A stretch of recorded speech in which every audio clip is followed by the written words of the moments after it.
パートワークベンチの厚み、表面に投影を作成、面ごとの色について説明していきます。最初に、厚みツールについて説明します。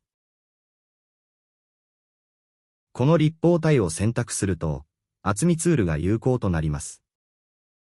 ここでこのツールをクリックすると、設定パネルが表示されます。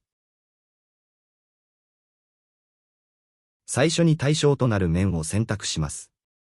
この面ボタンを押してボタン周囲が紫色に変化したら 3D ビューより、面をクリックし終了を押します。するとこのように厚みを持った壁が作成されます。壁の厚みは、こちらの項目で変更することができます。モードオプションでは、規定としてスキンが選択されていますが、他にパイプ、右閉じがあります。この例では、他のオプションに変更しても変化がありませんので、スキンに戻しておきます。接合の種類では、この例では円弧となっており角が丸く表示されています。他の整節、共通集合に変更すると、元図形と同じ直線的な接合となります。次に面を複数選択して、このコマンドを再実行してみましょう。面ボタンを押すと、このように面が選択されていない状態となります。そこでコントロールキーを押しながら複数の面を選択し、最後は終了ボタンを押すと、プレビューが表示されます。最後は OK ボタンを押して決定します。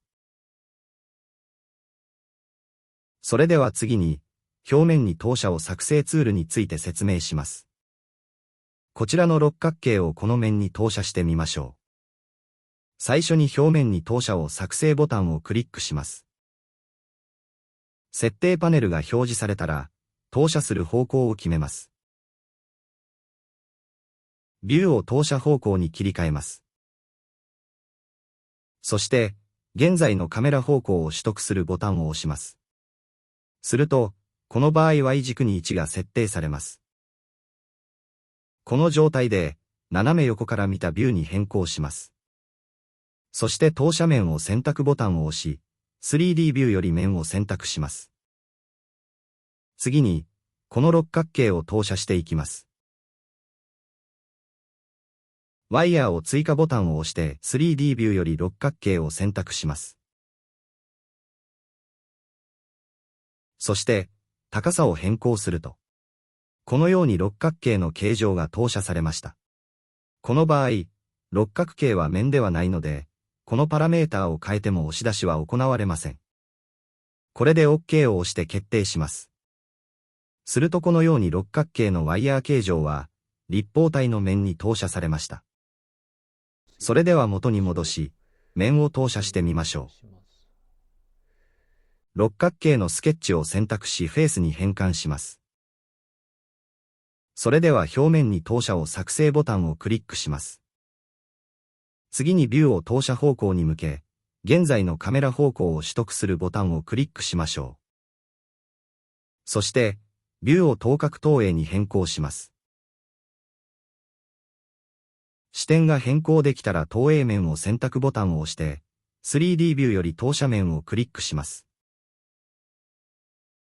そして面を追加ボタンを押した後、六角形の面をクリックします。そして、押し出しの高さを調整します。すると、このように投射面に六角形が立体的に投射されました。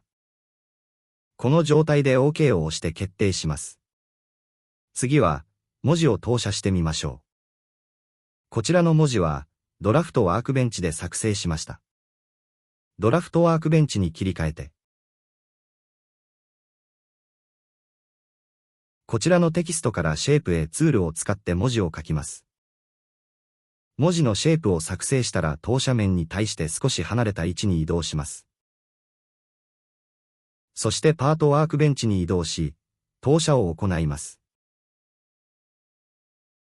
パートワークベンチに戻ったら、表面に投射を作成ツールをクリックし設定画面とします。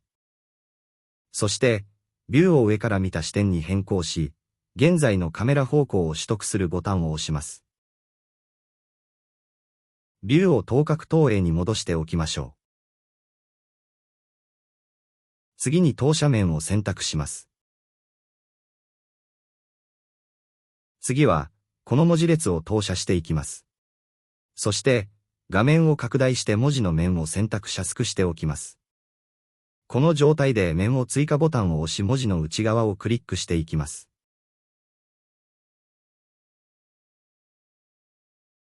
そして、押し出しの高さを調整します。するとこのように文字が面に投射されました。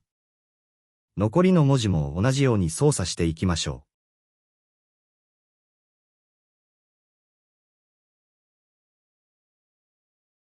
これで OK して完了です。次は、面ごとの色コマンドについて説明します。最初に面を選択し、このコマンドボタンをクリックします。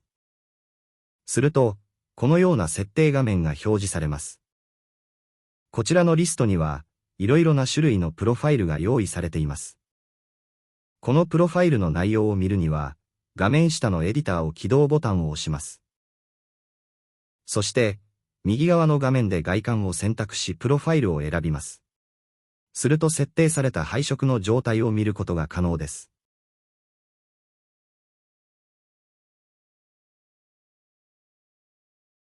それでは、面を選択して色をつけていきましょう。例えば、この面をクリックします。